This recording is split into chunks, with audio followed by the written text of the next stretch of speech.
glad, once again, new vinyl in my life. It's been nuts lately. It's been hot and heavy. Plenty of records. For me, been trying to digest plenty of records. I've been grabbing as much as I can. I've been maybe a little bit envious of some of these VC meetups out there. Looks like got the fever out there, you know, and it's spreading this way. No, there's always been that kind of fever running through my veins for records. So I want to get into it. I'm about to go away in a couple days for a week on a vacation with the family, so I wanted to get in a whole bunch of good finds here. There's a bunch more I haven't even gotten to yet. I mean, I have the can live in Stuttgart. I barely cracked the you know, the surface. And what am I trying to say? I barely dived into it, and there's still so much more and other records that I have to touch still. So, but it's good. There's a lot of good records here. I put a bunch up on Instagram this week. I felt sort of inspired to do that. I sort of like to do that when I feel like it, and so I felt like it. What are we listening to? Got a copy of this Paul Motian, The Conception Vessel, on ECM. This is a U.S. pressing. It's a white label. It's from 70, I think, 3. Really cool, sparse. You know, almost ambient jazz. My friend Adam recommended this to me, and I found it cheap. It's been trying to edge up in price like much jazz these days, but I got this for $12, so I'll take that all day long. Paul Motian, 1973 Conception Vessel. So let's get into it. I guess I'll keep going with some jazz. I should probably do a whole video on Don Cherry, because I have caught the itch in a big way with Don Cherry. I had previously very little. This is Relativity Suite from 1973 on the Jazz Composers label. And this one is, more sort of spiritual, improvised music, I suppose, with Don Cherry, of course, Frank Lowe on tenor. We have Carlos Ward on alto. Don Cherry doing, you know, some of his voice work as he's known to do in this time. Also Charles Brackeen, Carlos Ward, Dewey Redman, and then we have a bunch of strings and Charlie Hayden on bass at Blackwell drums, Paul Motian also on percussion, and Moki Cherry, of course, on the tambura. Really cool, you know, tranquil record from Don Cherry. And like I said, I've been all over the Don Cherry map lately and trying to pick up his records, because I feel like now's the time. They're not crazy like some other records have been, and it just feels like the right time. Don Cherry, Relativity Suite. I showed this on Instagram too. Julius Hemphill, the Dogon AD. Very angular, this record. This is the Arista Freedom Edition. This is a private press, essentially, released on Ambari, I think 72. This is 77, the reissue. The original is next to impossible to find that. So super fine and dandy to own this puppy. Abdul Wadud is the signature on this, on the cello. Gives it a very unique sound. But Julius Hemphill alto and flute, right? Very good stuff. But not for the faint of heart. I do want to add, not for the faint of heart, but full of heart, if you know what I mean.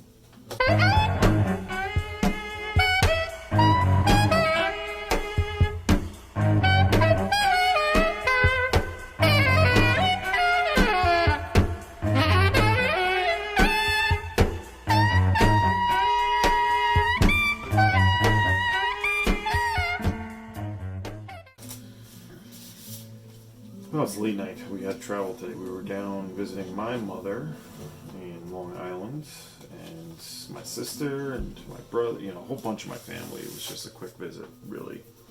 I didn't get to do any shopping or anything like that. It was strictly family, but I drove a long way today, so not that long, like 4 or 5 hours, so not too bad. I also showed this on the Instas. I just got this original mono Kulu Mama, John Coltrane. I guess the title is inspired by the percussionist on here, Julius, who does a little bit of vocal work.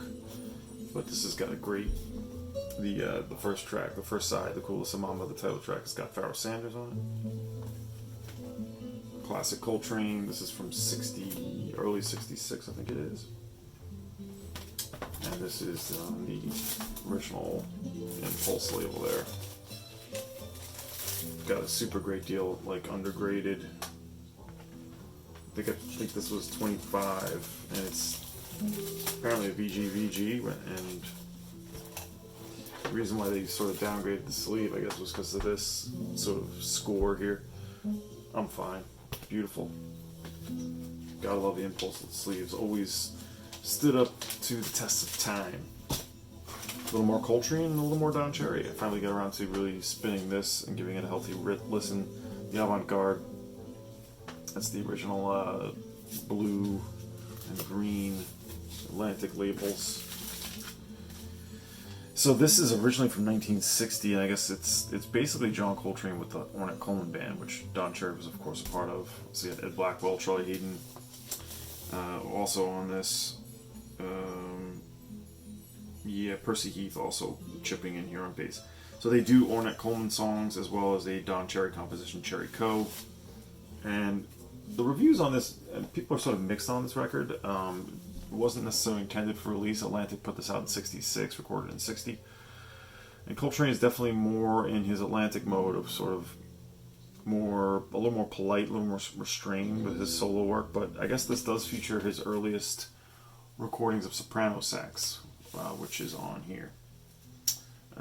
Yeah, on The Blessing. They do the Thelonious Monk track, Vamptious Swing, which I know quite well. I think it's quite nice. This isn't like top tier for Coltrane or anything, but really cool to hear Don Cherry and Coltrane vibing together. As I've talked with a bunch of times, I'm trying to collect staple singers, and I finally upgraded the first album. I had just a train wrecked copy of their first LP with the Caravans. This is the very first release on Gospel. I think this is going back to about 1961, and I got a super good deal. You never see these records in clean shape, and this one is. Beautiful original labels here. There's 2 different labels with this, but just wonderful. Just about complete. Staple singers. I just need a few epic titles. I have all the early ones. It's just been, I guess, a lifelong goal, to try to fill them out. And I'm almost there. I just find this music to be, just obviously spiritual. Just good anytime. Just makes me feel great as soon as I put it on.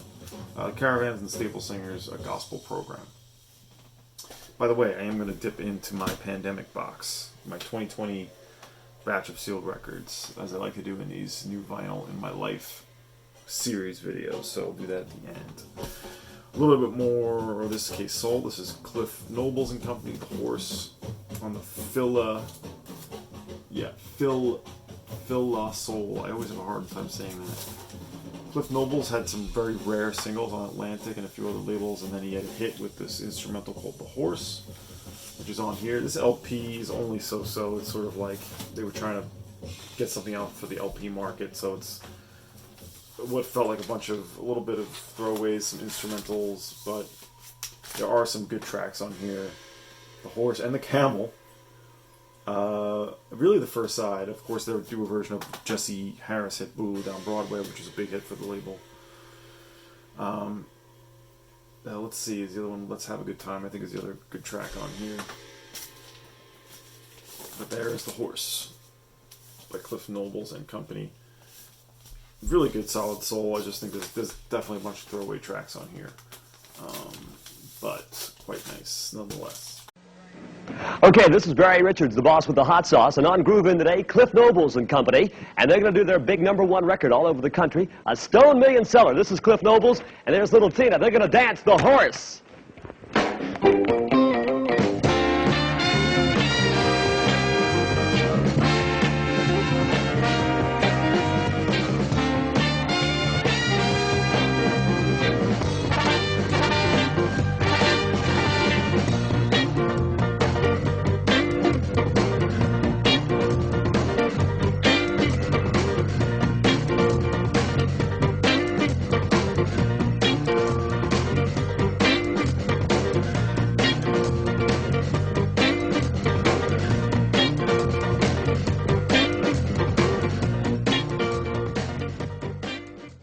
Another more funky soul, hell of a singer, was gone early in his days, Baby Huey.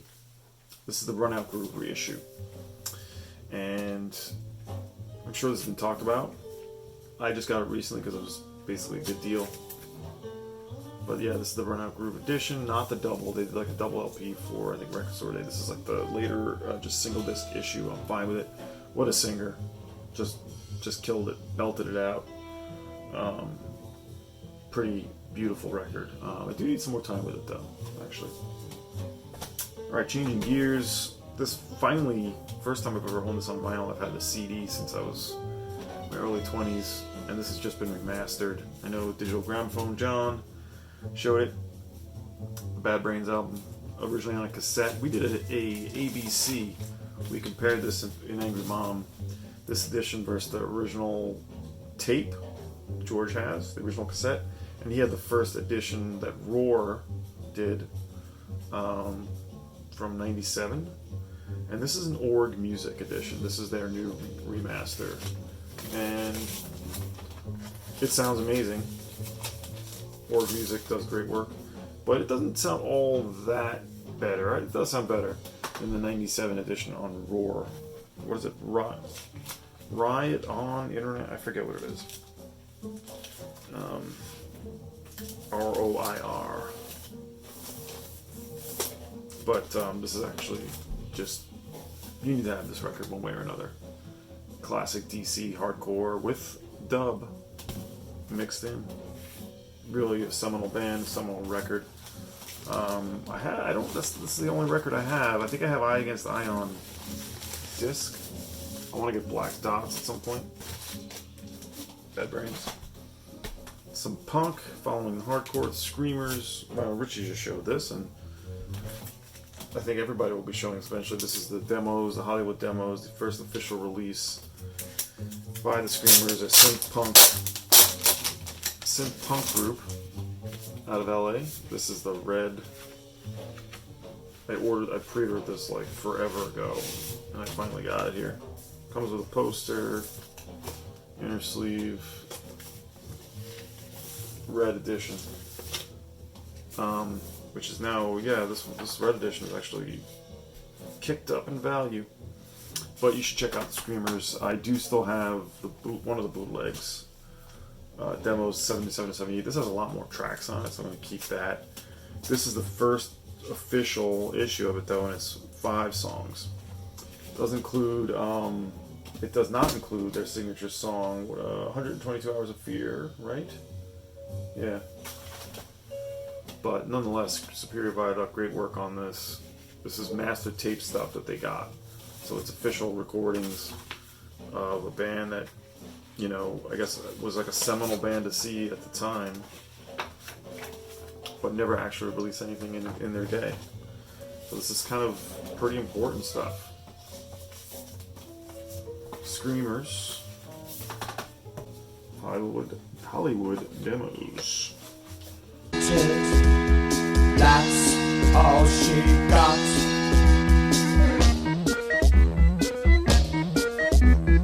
That's all. That's all.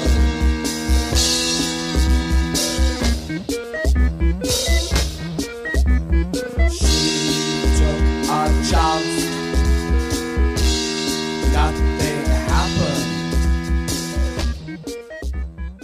Here's something different, very much so. Jerry Jeff Walker 5 years gone. This is some stone stuff.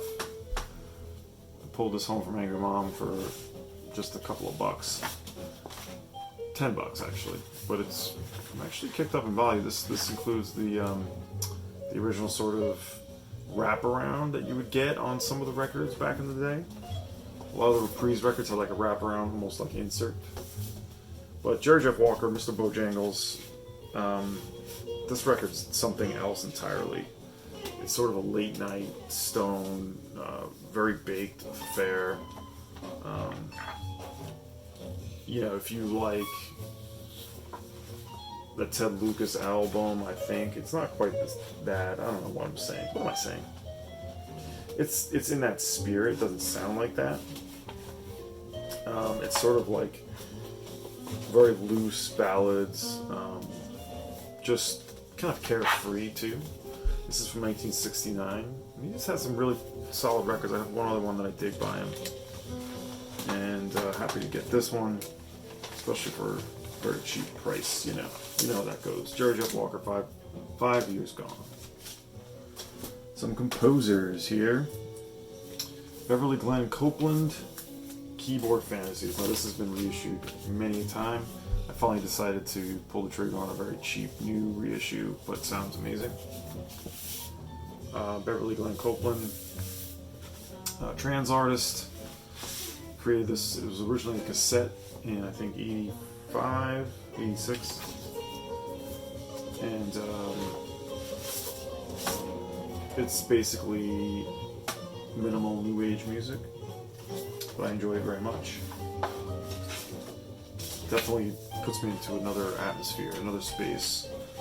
Healing out of music, relaxing, inspiring, and engaging of the body and mind. Beverly Glenn-Copeland. Yeah, it is he now. I'm just getting this straight.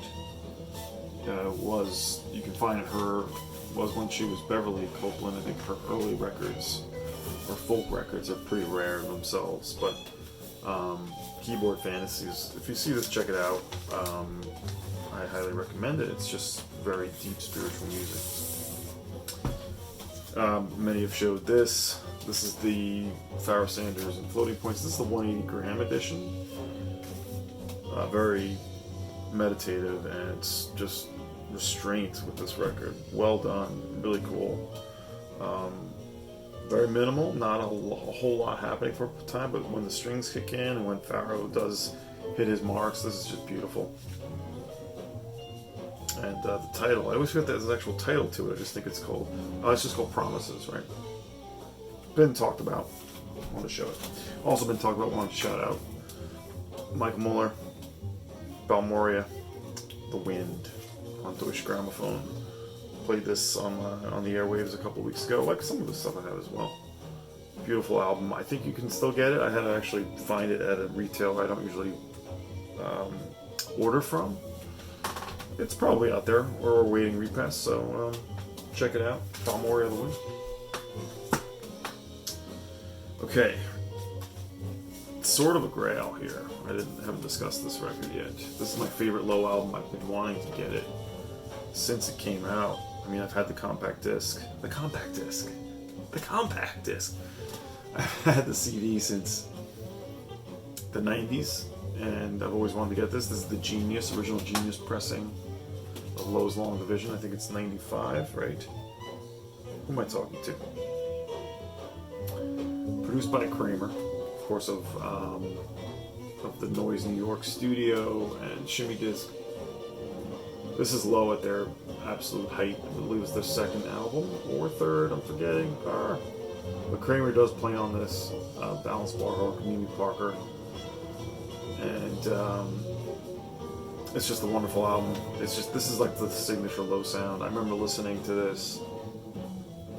It's funny why I think of it, but the first track, Violence, I remember listening to this the night before, September 10th, 2001. I remember listening to that and going to bed, and like that was the last thing I heard. It was sort of eerie in retrospect, but I always remember that. But a beautiful record. Just Low at their absolute height, sparse, wondrous. This is the sort of Coke bottle, original Genius.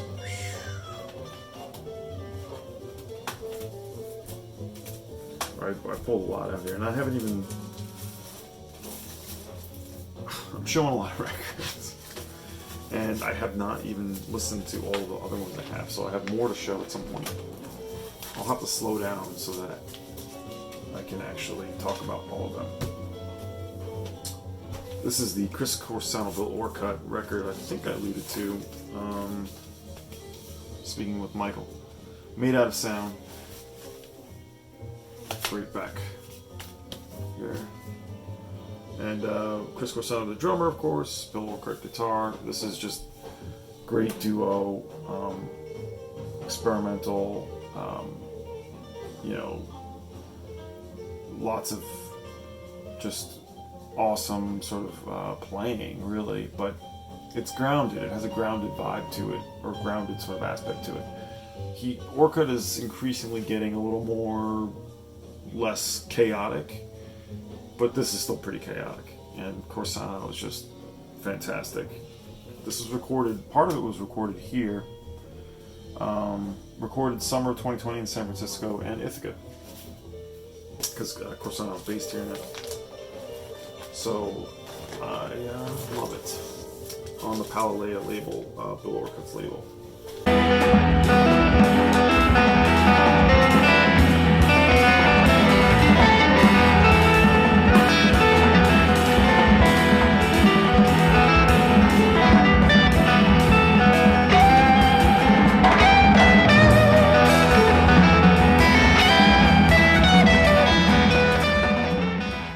There's two interesting ones. This is Loftus. I don't know if anyone's gonna know this. This is on Jealous Butcher. This is Tim Rutilli's band he came up with after Red Red Meat, but before Caliphone, who I'm gonna show next. This features Brian Deck, Ben Massarella, Tim Rutilli, Doug Sharon, Curtis Harvey, Bundy K. Brown, and Phil Spirito. So it's like a one-off group, recorded in '96, and this is actually a reissue. I just came across this when I was looking at my Caliphone. I got into a whole Caliphone thing because of Stunty, which I'll tell about in a minute. And this band is great. This is like almost a combination of Red Red Meat and Caliphone. And it's just called Loftus, self-titled on Jealous Butcher. I think you can still get this reissue. It's got like a, you know, this is like a, you know, basically glued on here. Loftus.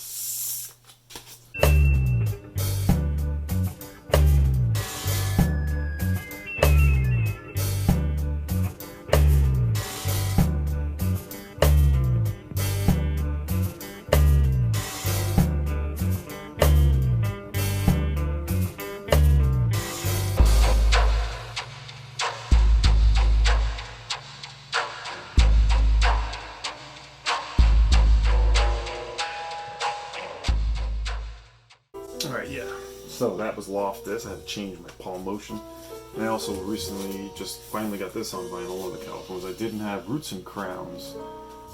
And this is the Silk Screen edition. This has not been reissued yet. This is 2006 Thrill Jockey. Sort of the custom sleeve that they did for this. This is not what the CD looked like. But I decided to finally get it because of the song Orchids that I didn't realize was an alternative TV cover that Stunty played on one of his videos. I can't... What was the one that... It wasn't the folk tag. There was a different track that he played on that blew my mind, but maybe it was the folk tag. But Alternative TV wrote this track called The Orchids, and Caliphone covered it, and it's always been one of my favorite songs by them, and I didn't realize it was Alternative TV. But the cover is on this Roots and Crowns, which is... I mean, in the run of Caliphone albums, this is right up there. Great records. You know, very sparse acoustic, experimental, you know, a Tortoise vibe. Just sort of folk in nature, but definitely abstract and sort of boundary pushing. Fantastic. When all the numbers swim together and all the shadows settle, when doors forced open shut again, the fly trap and the pedal, my eyes burn and claws rush in to fill them, and in the morning after the night I fall in love with the light.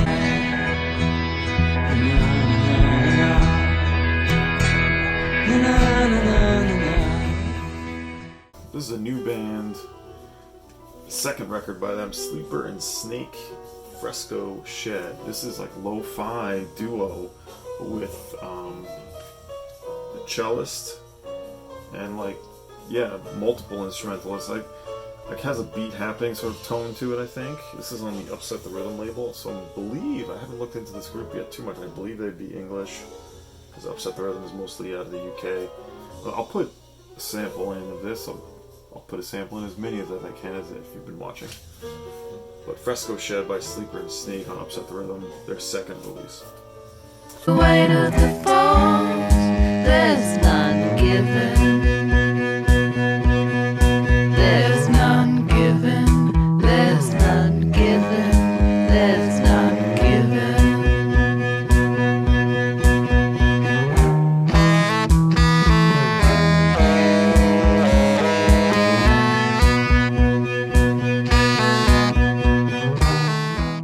And then one of the big ones that I wanted to show, got this a little while ago now. The first album by Acetone, Cindy. This is from 1983, if you don't know. They're sort of like a quintessential, not very well known, but slowcore indie, you know, slowcore is such a shitty term, but they're out of LA, very intentional sort of music. They like to do covers, and this record is unique and will not be reissued. It was originally on the this is a Hut release in the UK, but pressed on Burning Yard here in the US. But Hut Records, who did a bunch of different, pretty big UK label. This is the inner sleeve. But the whole first side, the tracks, Come On, Pinch, Sundown, Chills, Endless Summer. 3 of those tracks, I believe, might be a different one, are complete rip-offs. Or at least they've stolen major melodies from Bob Marley, Velvet Underground, Isaac Hayes that I can think of. I think it's Sundown is the Velvet Underground that uses the bass line from European Sun. I think Endless Summer is the track that has Isaac Hayes and Hot Buttered Soul, that bass riff and the fuzz guitar. And Come On is Bob Marley's Waiting. I'm Still Waiting. Like, they just take it. And they write it right into the song, and obviously they didn't give any credit. So this record will never get reissued, I'm pretty sure of that. But look out and seek out the Light in the Attic Acetone compilation, because that includes one of the most amazing tracks that they ever wrote, Louise, which is on this originally, also on that. But the Light in the Attic compilation includes all of this unreleased music, and it all fits together so well. This is a very pricey record. I got this for super bargain because there is about a minute worth of clicks on Louise, which sucks, but everything else about it is pristine. There's notes. I forgot there were notes in here. So, you know, it's not a perfect copy, but for the price I paid for it, I'm like, alright, I'll go for it. So, that is Acetone, Cindy, from 1993. I'm still waiting. I'm still waiting. I'm still waiting. I'm still waiting for. Like in the desert sun, I feel the heat around. So I'm going to dig into this 2020 pandemic box. This is all the records I stashed away, sealed albums, mostly reissues or new releases, no used records. Those were handled. But it was just basically all stuff I wanted to put aside so I could get to it and listen to it properly. Not that I have that much time now, but let's dig into the pandemic box from 2020. Thanks for watching. Let's see. Oh yeah, so here's Bombino, live in Amsterdam. This was, I think this was RSD. I have not opened it yet. There's been so much talk of the Mdu Mokhtar record, and Bombino is sort of my man when it comes to that stuff, and I like Mdu Mokhtar. But he's been around doing that same sort of sound for, I'm not even sure how long at this point, 15 years maybe? So this is a live record in Amsterdam, don't know when. World's Best Guitar, says Noisy. This is on Partisan. I'm not sure the year. I think it's pretty recent. He actually came to Ithaca right before the pandemic, maybe in 2019, and I couldn't go. I ended up sending my wife because my kids got sick, and I took one for the team. I've seen Bombino I think 3 times, so it wasn't a huge deal, but to see him here would have been nice. I recommend you check out Bombino, the album Agadez, if you can, and you'll be blown away, I think. Alright, let's do 3 of these. I know there's things in here I should really be pulling out, and I'm not yet. Oh yeah, okay. This is cool. This I checked out, decided to go for. This is Peabody, an obscure psych group. Is on the Outsider label.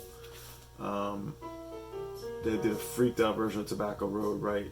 And they just left behind a 10-inch, a bunch of acetates. And it's recommended if you like Blues Magoo's Mystery Meat in the Box. This was definitely pretty punkish and pretty freaky, so I previewed a lot of this before I decided to go for it, because a lot of these archival records that come out just don't deliver the goods. This one did, at least I remember it did. Hopefully I'll like this just as much. It's just self-titled. Peabody Company. This was released last year via Outsider, which is basically a Gerson label. So, all right, last one. Picking from the pandemic box. Picking from this pain, African Blood. Thank God, I've been waiting to play this. This was an RSD drop 2022. Pulled aside. I think I did play it. It is open. This is fantastic. Very good spiritual roots, unreleased music, as the Studio One label has been doing recently. Who we have on here? Alan Freddie, Rodley, Brissett, Judah Eskender, Tafari, Lloyd Anderson, Lloyd and Gerald, Dennis Lovelock, Gay Lads, Alton and Zoot, The Wailing Souls, Sims and Robinson, Viceroys, The Willows, Dudley Sibley and the Soul Gang, Larry and the Menders. A lot of obscure stuff there. Only knew some of that. African Blood keeps flowing through my veins. This is a fantastic comp. I think you can get this. Yeah, I think they actually just repressed it. Is this colored? This isn't even colored. Oh, I think they repressed this, or you can get this now. I remember on whatever drop it was, this went really quick. But it's awesome. African Blood. Can't wait to spin that again. Oh, let's do one more. Alright, gimme. No whammies. Wow, I'm picking all the drops. Yes, I did get this double image Bitches Brew, and I have not played it or opened it yet. I'm really looking forward to this. I've just heard how awesome it is, and I've not listened to it yet. I believe all this stuff came out on CD as the deluxe Bitches Brew, but has not been pressed on vinyl until last year's Record Store Day drop, so I can finally play this. Okay. Awesome. That was a lot of stuff. So, I thank you. I thank you for hanging in. I hope everyone is doing just swell out there. I will be announcing, when I come back from my vacation, my break in July, early July, I'll be announcing my whole contest, 300th episode of Searching for a Thread on the radio. A whole thing. So look out for that in early July. I'm going to try to do one more video this coming week. And that's going to be it. Been digging the VC, guys. Thank you for putting out such good stuff. Everyone be well. I'll talk to you soon, and we'll see you soon. Hope you're enjoying records this summer and spinning them and playing them. Unlike me, who's behind and catching up. Alright, I'm rambling. Take care.